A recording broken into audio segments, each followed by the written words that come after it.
YouTube viewer Brant left this comment on one of my videos. He says, "Wait, you make money with options? I think I'm doing it wrong then." Well, Brant, if you're not making money with options, then you definitely are doing something wrong. In this video, I'm going to share with you how I repeatedly sell covered call options using shares from a single company to generate a huge profit. Let me give you a quick rundown of how I'm planning to use covered calls to generate an income. So my plan starts with acquiring shares that I can use as the underlying security for the covered calls themselves. Next, I'll be selling covered call options using those shares as my underlying security. When the option contracts get filled, I'll collect the premiums, which are mine to keep forever. And then on the expiration date, one of two things will happen. First, if the market price is above my strike price, then the shares will get assigned and I'll go back to step number 1, where I'll use the money that I received from the assignment of those shares to actually acquire more shares, and then proceed with the next steps. But if the market price finishes below my strike price, as shown in step 4B, then the option will expire and I'll go back to step 2, where I'll use those same shares to sell another covered call and collect even more premium. You'll notice that there's no step 5 where I end this process, and that's because I keep repeating it over and over again, where I continually sell covered call options and collecting the premium payments. And if my shares get assigned, then I can always use the money I receive to acquire more shares and keep the process moving forward. Okay, so that's what my plan looks like on paper. Now let's take a few minutes and actually look at how it works in the real world, where I've been implementing this plan for the past 2 months. I created a simple worksheet so we can input the transactions, and this will make it easier for you to follow along with each of the activities. So on October 18th, I had an account with a starting balance of $5,811. So later that day, I placed a market order to purchase shares of Riot Blockchain Incorporated, stock symbol RIOT. I purchased 100 shares at a cost of $28.38 per share. Here's the transaction record from my account history, where you can see where I purchased the shares.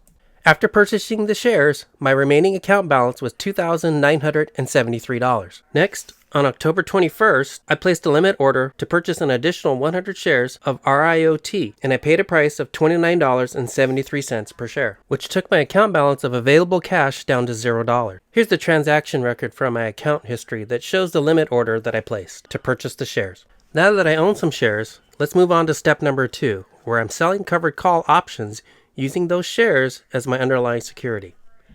So on October 21st, I sold a covered call using those shares with an expiration date of 10/22 of 2021. So this is a 1-day option contract. I selected the $30 strike price, which at the time was paying 47 cents per share in premium. So when this option contract got filled, I received $47 as the premium payment, boosting my account balance now to $47. Here's the transaction record that shows I sold the covered call and received the premium payment. Well, as it turns out, on the expiration the very next day, the share price finished below my strike price, and so this option contract expired worthless. On November 2nd, I sold another covered call option for symbol RIOT with an expiration date of November 12th. Now, I'd selected the $40 strike price, which at the time was paying 23 cents per share in premium. So when this option contract got filled, I received a premium payment of $23, which boosted my account balance now to $70.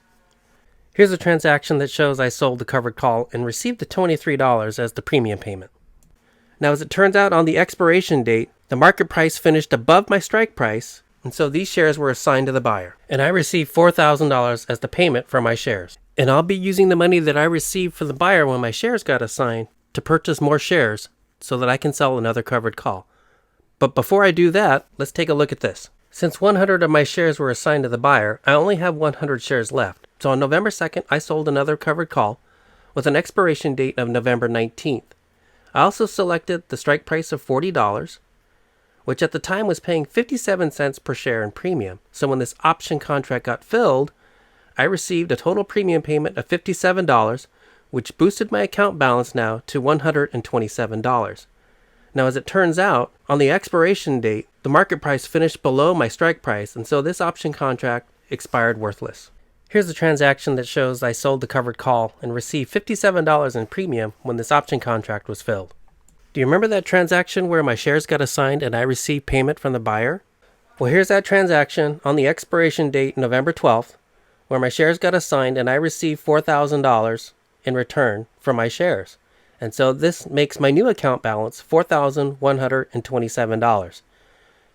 And I'm going to turn around and use this cash now to buy more shares. But I'm going to wait for a dip in the share price before I acquire them. Here's the transaction where my shares got assigned to the buyer and I received the $4,000. So while I'm waiting for the price to drop, the next thing for me to do is to take my remaining shares and sell another covered call. So on November 19th, I sold a covered call with an expiration date of November 26 that had a $40 strike price and at the time was paying $1.10 per share in premium. So when this option contract got filled, I received a total premium payment of $110, which now boosted my account balance to $4,237. Now on the expiration date, the market price finished below my strike price, and so this option contract expired worthless. Here's the transaction record for my account history that shows where I sold the covered call. Then on December 1st, the share price had dropped enough that I decided to place a limit order and buy 100 shares using a portion of the $4,000 that I received. I ended up paying $38.10 per share. So subtracting that from my account, my new balance is $427. Here's the limit order where I purchased the 100 shares and paid a total of $3,810. So then later that same day, I sold a covered call with an expiration date of December 3rd, 2021. So the length of this option contract is only 2 days. And I selected a $39 strike price, which at the time was paying $1.45 per share in premium. And when this option contract got filled, I received a total premium payment of $145, making my new account balance $572. Here's the transaction that shows where I sold the covered call and received a premium of $145. Now we'll have to wait and see what happens on the expiration date. I still have 100 shares remaining that I could use to sell another covered call, so that's exactly what I did. And I used the same expiration of December 3rd, 2021.